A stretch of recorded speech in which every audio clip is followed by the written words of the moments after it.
One thing I wanted to ask you, Catherine, is many people in my community see President Donald J. Trump coming back to the White House as a major win for liberty, America, individual rights. What do you make of his win versus the goals of the elites and the globalists that want to destroy our liberty, want to destroy America's sovereignty? So I tell everybody the real campaign started on November 6th. So, you know, what you're watching is you're watching a competition to get into the top spots. So the president's going to appoint 1,000 people, and with those 1,000 people, another 9,000 people for a total of 10. And it very much, you see competition for those spots from people who want more central control and people who want more freedom. So, and then if you look at the different policies that are going to get battled out, you know, those policies are going to battle out every day, day by day by day, because there's tremendous economic forces on board to do more controls. So more surveillance, more, you know, and one of the big issues that'll come up early, Stephen, is digital IDs. So, and of course, we're watching the states now promoting real IDs, and anything we need to roll back the real IDs, but the last thing we need is a digital ID. And then you're going to see tremendous pressure for an all digital monetary system, including pushes for things to be done with crypto, which could be very bad for the country. So whether it's the digital ID or the digital monetary system, you're seeing a real push for more central control. And it's not clear to me, you know, which one is going to win. And this is real trench warfare. So I always tell people, look, the real campaign started on November 6th. This issue will not be decided by the election. It will be decided by who gets the positions and then how things get fought out, not just in the administration, but in the Congress as well. Okay. During the lockdowns, I watched the way that China behaved, where it kind of reminded me of the Minority Report movie with Tom Cruise many years ago, where literally you couldn't do anything without these like micro permissions from government, where you couldn't go to a certain town, or as you walked past certain things, different advertisements came up. Everything was controlled down to whether you can get on the subway or buy food or whatever. When you say these digital IDs, is that really about knowing who is in the country, or is that about controlling who's in the country? So digital ID plus an all digital financial system is about total control, including social credit systems. So once you have a digital ID and an all digital monetary system, we literally go into a new world where government can decide, you know, through the banking system, government and central control. So it'll be the central bankers and or government can decide what you can eat, what you can buy, where you can go. They can literally increase taxes and just take it out of your account. They can freeze your account. They can shut you out of the system. So literally they can turn all of America into Canadian truckers. So we saw what happened to the Canadian truckers. That's it right there. So this is why you never want to do an all digital monetary system. If you come to Solari.com, we have a new publication called What the States Can Do. And it's a detailed blueprint on how the states, which under the Constitution have in many respects superior powers to the government in many areas, can build the legal and financial infrastructure so that can never happen to you.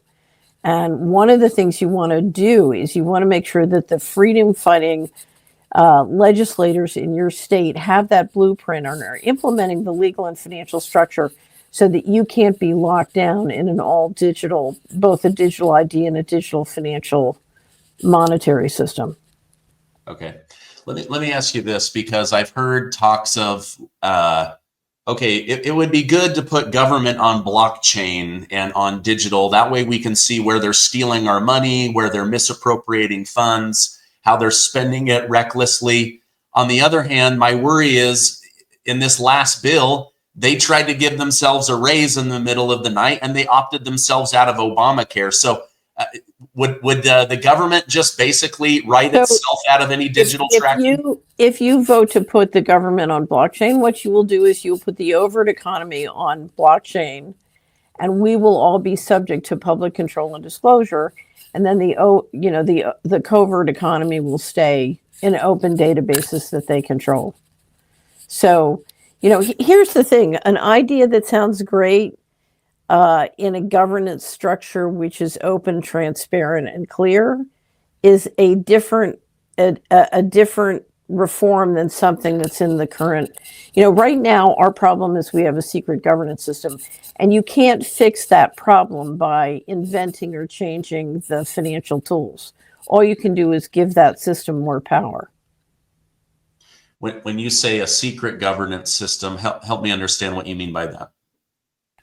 Okay, so when I became Assistant Secretary of Housing, I discovered, the first thing I did is I read the law about what my position was required to do. And the law said that I was the sole fiduciary for the FHA mortgage funds, and I was required by law to run the single family fund on a self-supporting basis. So I called in the budget officer and I said, let me see the financials. And he said, we don't have financial statements, but we have a budget. I said, okay, give me the budget. And the budget went 2/3 of the way to the ceiling with the budget justification. It's very long. And I'm a speed reader. I spent the whole weekend reading it several times. I called him back in on Monday and I said, in nowhere here does it say if we're making or losing money. I don't have revenues and expenses and net result. And he said, well, that's not in the budget. And I said, well, who has that information? He said, the accountants, but you can't talk to them. They report to a different assistant secretary. So I spent 3 months lobbying to get the accountants moved over. I was told it couldn't happen, but I got it done. And the accountants came in. It turned out we were losing $11 million a day in the single family fund. And I said, well, I need to see where. We have 10 federal regions at that time. It's less now, but it was 10. And we have 80 field offices, and I need to see place-based money because all real estate is place. It's local. So he said, well, we don't have that information. I said, well, we mail out checks. We have zip code. We give me a cash flow estimation. Meantime, it turned out all the data, or a lot of the data that I needed, was controlled by the defense contractor who got paid $150 million a year, which in 1989 was still a lot of money, to run the payment systems. Well, it turned out they refused to give me the data. So they were a private defense contractor, and they refused to give me the data. And finally, I had to leave HUD after 18 months, because I kept asking for data, which was controlled by private contractors. And the problem is they didn't want me to see the data because we were operating the financials outside the law, right? But that could happen because you had private contractors running a lot of the secret operations. And the question, of course, when people talk about the deep state is whoever they're reporting to. So I'll give you an example. When the guys in Greece, when the populist government won the election in 2012 and came in on a position of turning around the austerity program, they discovered that all their taxes were collected on private systems controlled by corporate contractors who would do whatever the banks told them and would ignore them. And they weren't a sovereign government because they didn't control their financial transactions, and they didn't have access to the data about their financial transactions. So if you go look at this study, so we have this big blueprint that we've written with the help of state legislators over the last 2 years called What the States Can Do. One of the things we recommend is that states make sure they have a sovereign bank and independent payment systems so that the federal government or the federal central banks cannot change or turn off your money. They can't do to you what they did to the Canadian truckers, because you will always have liquidity through the state, through the payment systems under the jurisdiction of the state. And when you started learning all of this, did you get the feeling that this is just government inefficiency, or that this is on purpose to hide the fact that they're losing money? So go back in 1947, we created the National Security Act. And then in 49, we created the CIA Act. And those two acts authorized a secret spending and budgeting and financial process.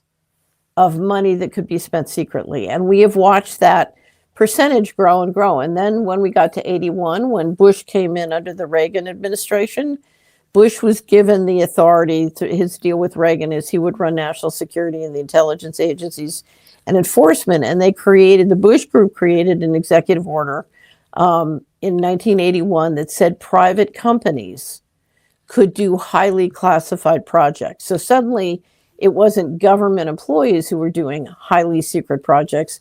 It was private corporations who we could outsource the most powerful and important technology, including weaponry, to private corporations. There's a big squabble in the Eisenhower administration because Bechtel wanted to be able to own their own nuclear bombs. Eisenhower threw him out of the Oval Office. Very funny Eisenhower stories about all of this. He was the guy who warned us about the military-industrial complex. Anyway, 81, they add to this 47-49 black budget infrastructure the ability for private companies to do highly secret projects. Now, what does that do? That connects the ability to issue as much, because remember, we run the reserve currency, as many U.S. Treasury bills and bonds into the global bond market and pay private companies who are publicly traded in the stock market, right? So now you can pump as much money as you want out of retirement savings through the bond market into private companies to do secret projects and control and manage and grow the most powerful technology in the world. Well, we're off to the races because then the black budget and the covert side of the economy grow and grow and grow. And in fact, there are people who refer to it as the breakaway civilization because we've literally seen through a variety of these financial mechanisms that part of the secret economy grow to the point where literally it is the dominant part of the economy and the culture. And it's gotten worse because starting in fiscal 1998, we started to run the federal finances completely outside of the law. So under the financial management laws, and if you come to Solari, we have a website called missingmoney.solari.com, and we have briefing papers on how all the fiscal and monetary policy, what the law is that governs all the management of the federal finances. So we have a wealth of information on that. But essentially, we started to ignore the law of how the federal finances were run. And from fiscal 1998 to 2015, we refused to produce audited financial statements as required by law. And there are undocumentable adjustments of $21 trillion, massive amounts of money going missing from the federal government. And the reason I say until 2015 is in 2018, the Trump administration with the Congress, White House, Congress, Senate, House, Republican, Democrat, during the Kavanaugh hearings, all agreed to a policy called FASB Statement 56, which says that the federal government can keep secret books as administrative policy, completely in defiance of the federal financial management laws and the provisions of the Constitution that relate to financial management. And in fact, the federal finances since then have been run secretly, and that has a major impact on many of the companies in the stock market that are large defense contractors. So we see the president announce this new initiative, DOGE, the Department of Government Efficiency, run by Elon Musk, who's one of the largest defense contractors in the country, right? So SpaceX is a major, major government defense contractor, and Tesla is the largest receiver of subsidies from the Chinese government for electric cars. So we have at this point a economy that is both highly dependent on the federal credit and budget, but is also highly secret. Yeah. Do you, that's really interesting information. Do you agree or disagree that there seems to be an excessive amount of money laundering through this Russia-Ukraine war? I can't help but see the comments down below my videos where people are saying, where's this money going? Why are we giving, it's almost $250 billion and the government wants no accountability, no tracking. They don't want to know what's happening with that money. They just spend, and then they justify it by saying, well, at least the money is coming back to American jobs, American defense contractors. What are your thoughts on all of this money being pumped through Ukraine? So it appears that a lot of the money and resources that are being pumped into Ukraine are going all over the world. So you literally have weapons sent to Ukraine that show up in Africa and places like that. So clearly some of this money is not destined for the Ukraine. It's destined for a variety of covert operations all over the world, including in the United States, is my guess. So you saw money rolling back into the campaigns. I do think the war is very expensive in the sense that at this point, Ukraine is entirely dependent on the U.S. You've looked at, you're talking about an economy that was poor to begin with, but is being heavily subsidized in all capacities by the U.S. And the more the war goes on, the more unable the Ukraine is to finance itself. So part of it is extreme dependency. Part of it is an unsuccessful war effort, and part of it, I think, is your laundering to heaven knows where. If you look at all the money that's disappeared from the federal government since 1998, this is far from the beginning. These kinds of money laundering patterns started back in 1998 at a minimum. How come other countries don't address this? Is it because they're dependent on the United States for their economic success, and so they just look the other way? Or why would people continue to lend money and do business with a country that appears to be corrupt? Well, because the system is not, a lot of the people in the system don't think of this as corruption. They simply think of this as how the empires run. So the empire has an overt part of the economy. It has a covert part of the economy. That part has grown and grown and grown. And at this point, the U.S. empire essentially, or the Anglo-American empire, if you will, has asserted sort of jurisdiction legally over many aspects of the economy and the financial system globally. So, for example, many, many countries have large amounts, both publicly and privately, of dollar-denominated debt. So they are basically in a debt trap. And they have to earn dollars to carry the debt. And the U.S., of course, has the ability to print dollars. And if you look at how we've engineered the sanctions and other aspects of the financial system, the U.S. has tried to assert more and more legal jurisdiction over financial transactions and operations all around the world. So if you're a Swiss money manager, you're going to wake up and find yourself under SEC and U.S. jurisdiction in many aspects. If your customers hold dollars in their accounts, those dollars are deemed to be under the jurisdiction of the U.S. and New York. So the U.S. has extended in, using many, many different mechanisms, its legal jurisdiction all around the world.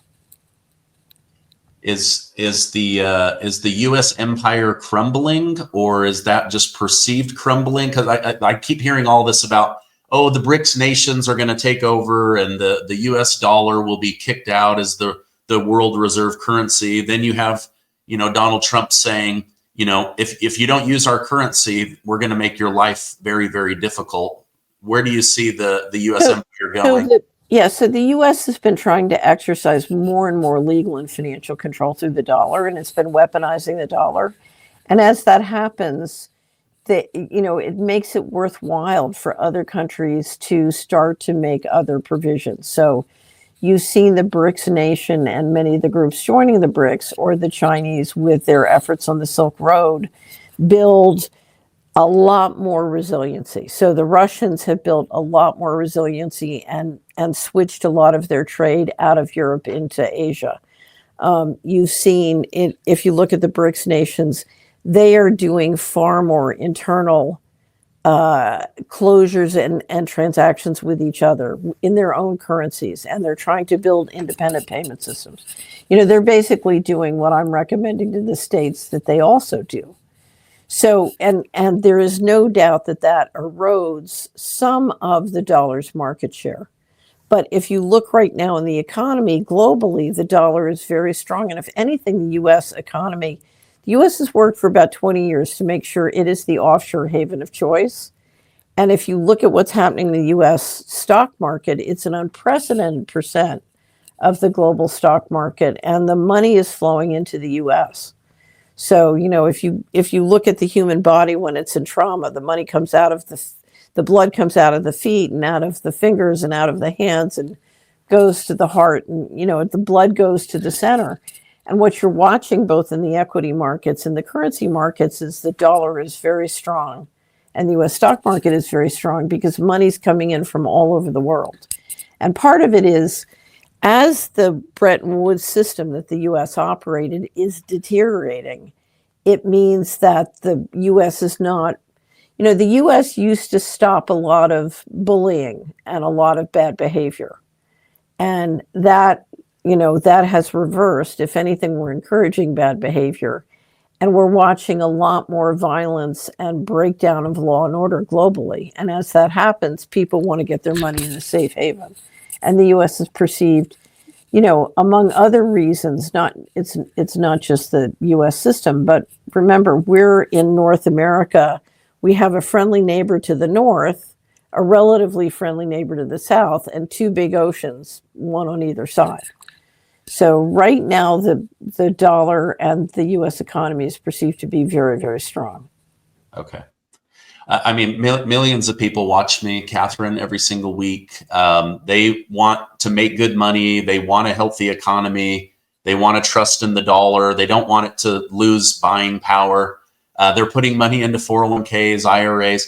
What do you think we will see under the Trump administration? I'm reading from some people, we're going to have a market crash, a black swan event, the exact opposite message. We're going to have some of the best years, the golden age. What are your thoughts?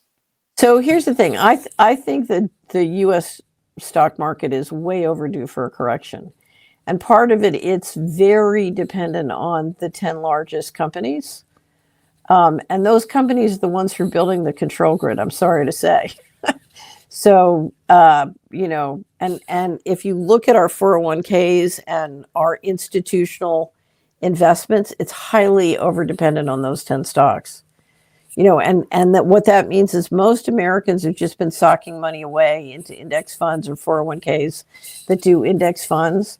They're very undiversified in a way that is uncomfortable. So the one thing I would say is diversification really matters.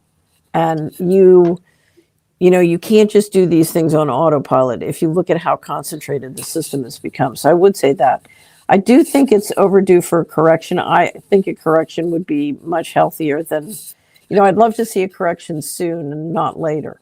Now, if I had to criticize America for anything in terms of economic performance, we are letting Asia race way ahead of us in terms of innovation and ability to apply technology to build great companies and great products. So we're really, in terms of success with technological adaptation, I would say we're getting left in the dust, in the broad economy. And so there are two things I think we need to do. One is we really need to unleash that kind of entrepreneurship. And to do that, what we need is our population. So I, for one, am very glad to see Kennedy going into HHS, because America, since 1996, when I started to do what I do now, I've been talking about what I call the great poisoning. And if you go across America, the American people are being poisoned. And it's very hard to be, entrepreneurial and keep up with new technology, when you're disabled physically. So we have a real serious problem with health and physical health in America. And that's got to be turned around. So I would say, and I think the Trump group, one of the positive things about the Trump group is they're very focused. You got a lot of competitive entrepreneurs who want to be number one. They want to make America great. And the question is, okay, how do you do that? And it's a complicated task because it's not just a matter of unleashing your entrepreneurs. It's a matter of, I hate to say this because I went to what I used to think of as a great university. And you know, I got a BA and an MBA there, and you know, Stephen, I would know more. The idea, I would not allow a family to spend that money to send a child to that school, because they'll spend a fortune, and not only will the child not get a great education, they'll get totally, you know, they'll get 4 years of propaganda that needs to be stripped out after it's over. You know, maybe they make some nice social contacts, but it's not worth the paper. It's, you know, it's not worth the paper the degree is put on. Yeah. What I know you were very vocal during the COVID lockdowns. Did you see that as trying to control people and take away as many freedoms from humanity as they were allowed to get away with, or did you see that as a real medical threat, or both? So I saw that totally as part of doing the going direct reset. So the central bankers met on August 2019. So every 80 to 120 years since the central banking warfare model has been instituted, you know, for 500 years, every 80 to 120 years, we have a reset. And so we basically, you know, the central bankers met and reviewed the going direct reset plan on August 2019. They went back to the, you know, everybody went back to Washington and Wall Street, and they started to implement it that September, starting in the repo market. And essentially, I saw the entire COVID pandemic as simply part of the operation of implementing the going direct reset. If you go back through history, this is not the first time plague laws have been used to engineer a reset. It's very typical. So, you know, because it's very, if I come and I say, look, I'm going to lock you down and take your stuff, you're going to have a problem with that. But if I say, oh, there's a magic virus that's going to kill you and I have to protect you, you have to stay in your house. You know, it's much easier to sell the reset with plague laws than it is with reality, right? So I just saw it as part of the reset. And it was very, you know, it was very difficult for me because I was explaining, you know, my number one goal is to make sure that my subscribers and my audience are, you know, our tagline is live a free and inspired life. I want them to have a good map of reality so that they use their time and money well, right?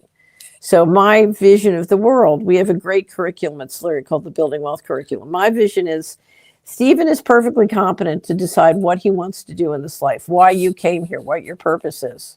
So that's your business. My job is to make sure you have a map so that you can use your time and money to accomplish your purpose, whatever that is, right? So my entire focus was, you know, helping people get that map. And I remember I did an interesting interview at the beginning of the pandemic in 2020 with James Patrick, who did Planet Lockdown. And I just laid out, okay, you know, here's what's going on. It's a reset, and here's what they're doing, and here's how they're doing it. And the whole time we're filming, James is looking at me like, this can't possibly be true. And then we publish it, and it just goes ballistic all over the internet because somehow, you know, finally it resonated with people. But essentially what you did was you shut down, you injected $5 trillion. The Fed injected $5 trillion. Normally that would kick off a hyperinflation, but by shutting down Main Street, you have massive deflation that offsets your inflation. And then Wall Street can steal that market share essentially for free and take that $5 trillion and then buy things cheap.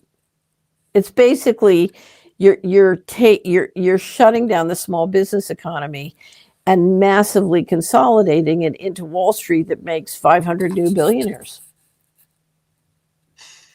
I mean, it was a billionaire party. Yeah.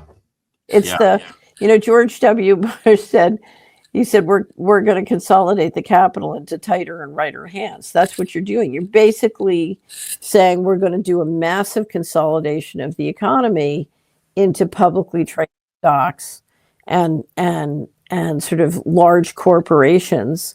And we're going to do it in a way which is basically financed by free money from the central banks. And is that because big businesses are easier to control than mom and pop shops? Yeah, I mean, basically small farms, small business, and small banks are not only the basis of a really healthy economy, they're the basis of democracy. If you want to implement total control through an all digital transaction system, you got to get rid of that healthy base. That's the tax base that makes states and local governments strong. That's the tax base that supports democracy. What you're trying to do is wipe out independent income. Well, a lot of people felt that. I mean, what do they say? That was the largest transfer of wealth in the last 100 years. So I wouldn't say it was the largest transfer. I would say it was the largest taking in the last 100 years. You said in an interview that the United States isn't bankrupt, it's been robbed. What did you mean by that? Well, the United States isn't bankrupt. So, I keep having all these wonderful colleagues who talk like the economy, the U.S. economy is collapsing. It's not collapsing. What you're doing is you're taking a portion of the population and this Main Street, the small business economy, and you're basically composting it. You're taking it and you're moving it into ownership and control of big corporations. And so the middle class is getting wiped out, but the billionaire class is getting richer and richer. So you're shrinking the pie in a way that makes the big guys, it consolidates and centralizes capital. But just because the middle class is collapsing doesn't mean the system is collapsing. The system is getting stronger, right? So it's like having a tapeworm. The tapeworm's getting bigger and stronger and bigger and stronger and bigger and stronger. One of the reasons they want to consolidate capital is they want to do things like make huge investments in space. And one of the reasons they want to do that, I believe, is because they want to become a multi-planetary civilization. They don't think a democratic society will support them in doing that. And so they're going to consolidate control of capital. That will give them the capital they need to do that. So, they shower Tesla and SpaceX with glorious contracts, or Amazon is the biggest contractor to the CIA and the 17 intelligence agencies and DOD. They run the intelligence agency cloud, and they run a piece of the cloud at DOD. So then Bezos and Musk are sitting on huge capital gains in the stock market.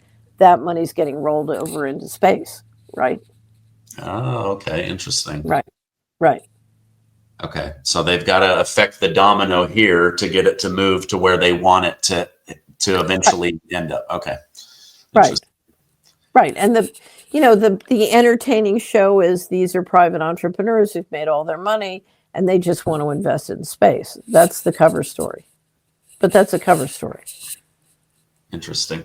What's your take? I know you spend time in Europe and the United States. What's your take on the Biden administration wanting to flood the United States with people from all over the world? I don't know the exact number. I've heard 10 million. I've heard 15 million. All I know is a lot of people have come into the United States. I go grocery shopping sometimes at night.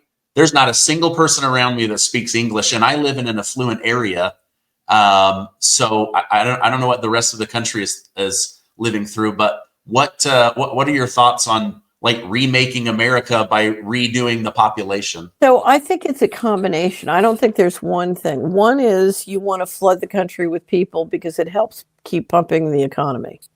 So part of this is an economic, and it's very interesting. I just got back from 2 tours in America where I went to 26 states. We did meet and greets all over the country. And wherever I went, the hotels, the motels, the restaurants, the Wawa convenience stores, the gas stations, a significant number of people doing those jobs were immigrants. And they were polite, they were hardworking, they were bright, they were pleasant to deal with. And my impression from dealing with all of them is if they weren't there, America would be imploding. It was unbelievable. So there's a portion of that population that are filling jobs, and I doubt they're taking jobs away from, a lot of them, I don't think, are taking jobs away from Americans. One of the things I saw was a lot of Americans were disabled and sick. There's real rise in death rates, drop in life expectancy, and if you look at the statistics, it's frightening. So part of it is sort of people doing the jobs and that. There's another group of people that are clearly being brought in for some kind of covert purpose, whether it's they want them to join the military because they can't get enough Americans to do what they want to do for the military, or they want them for covert operations. There are clearly people coming in from the cartels. So, part of this is organized crime, and that's been going on for years. I mean, if you go back to Eric Holder and the Fast and Furious or whatever that gun program was, this has been going on for years. So it's a very mixed bag. There is no doubt to me that if you look at sort of the people running the show, that they want to destroy the cultural fabric of America, and doing too much immigration fast is one way to do it. Now, I will tell you, we're very lucky in America because a lot of the immigrants for a long time were coming in from Mexico, and they are very family oriented. They love fresh food. They start great restaurants, and they're Christian. So they're very compatible. If you look at where I live in Tennessee, the Mexican population that's immigrated into that area is a very positive influence, and we're very compatible. They're Catholic, most of us are Protestants, but we share, a common value system through Christianity. So, and they're very supportive of strong families. So, but in Europe, you don't have that. You have much more Muslim populations, and that's that integration is much more oil and water than it is in America. Do you see that becoming a major issue? Because as I study international news, I see, just as you said, they're overrunning America too quickly. But as the people start to integrate, learn English, become part of the American dream in Europe, they are not wanting to integrate. They are wanting to dominate. We will wait you out. We'll bleed your taxpayers dry while we get benefits, and then we'll come in. It's like two different worlds as I study international news. So I think this is really simple. We did a great third quarter wrap up with David Hughes called Omniwar, and Omniwar is his term, and it describes the weaponization of everything. So there is a group of people who are trying to essentially debase and destroy our culture, our legal system, our financial system to produce total control. And what I think we need to do is we need to reject the unproductive, anything that makes us unproductive or debases our culture or our society or our economics, it needs to go. So, there's whether it's the Last Supper at the Paris Olympics, or an immigrant who's a member of the cartel, they both need to go. I want them out. I don't want them at, we're bringing kids into schools that are, we're bringing money into the school system that requires us to teach our kids how to be sex slaves, right? You can't do that. We're bringing kids into the schools. A 12-year-old kid from the wrong place has been trained at the age of 8 to be an assassin. It's not a kid as you would think of as a kid. They're a cartel member. They're a gang member. They're not safe to be in with kids who've never known that experience. So I just think there is an intentional effort to debase everything, and it needs to be rejected in every form. And to me, what helps us deal with it is to understand this is a plan. It's intentional. It is intentional. It's not some kind of accident. That's been my take, is that all of this is one. There's a part of I don't know how to, the deep state, whatever you want to call it, right? This ghost government that knows that we need to keep our population strong, our workforce strong in order to dominate the globe, right? On the other hand, they want more control of people. So less liberty, freedom-focused people, more compliant population. It all seems on purpose to me. Yeah, it's totally on purpose. It's totally on purpose. But the thing you need to know is the deep state is not just in Washington. It's in America breaks down into 3,100 counties. The deep state is implemented one county at a time. So when I was litigating with the Department of Justice, it was my neighbors who got the order from on high to put poison down my well, right? So, right.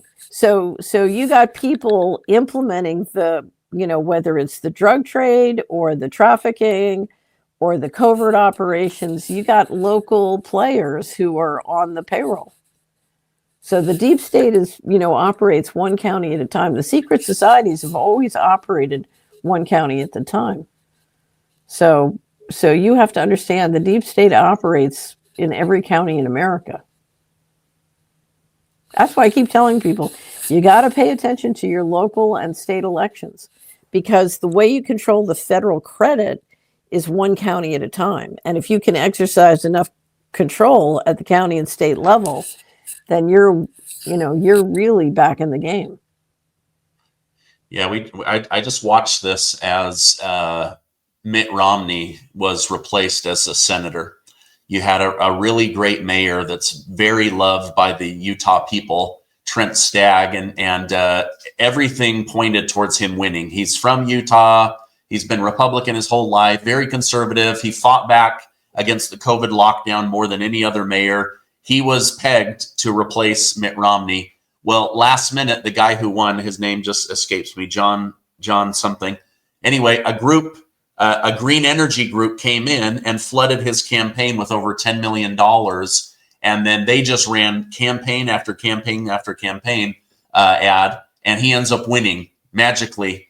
And so it was like this money just was pouring in like crazy in order to replace Mitt Romney with somebody other than a conservative, freedom-fighting mayor in Utah. Right. Yeah. So very interesting. Catherine, this has been a great discussion. I hope you'll come back. If people want to follow you online, learn about your newsletter, where can I push them? So Solari.com is our website. We publish the Solari report. It's a digital subscription. And we also do 4 hard copies a year. Our tagline is live a free and inspired life. And our goal is to make sure you have I always tell people there's an official reality and there's reality. And the official realities for the cocktail party and realities for the management of your time and money. And you need to know both. And you need to know to use the official reality at the cocktail party and not in the investment of your time and money. Don't get that, you need to know both, but you need to know when to apply them. Anyway, so our goal is to get you a clear map so that the investment of your time and money can reflect your purpose and where you want to go in this life.